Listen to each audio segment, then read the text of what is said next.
Hey everybody, yes kabayan, it's me again, Lead Martinez Anasasis. It's another day of road trip going to Taif. Yes guys, it's take approximately 11 hours and 23 minutes to drive from Damam to Taif. Okay, look at that, it's waiting. So we're going to explore Taif, a city in the Mecca region. Yes, we're so excited to escape the nature. Just getting to Taif is a thrill, you know.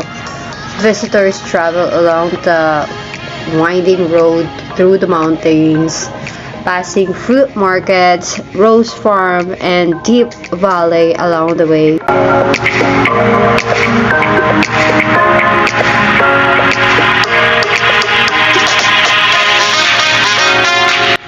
Oh yes, touchdown after a very long ride.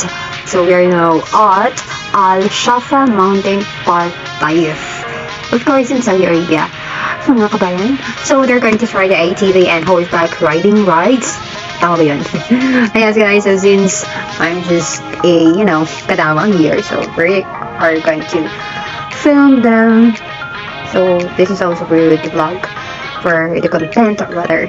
So I am now filming them.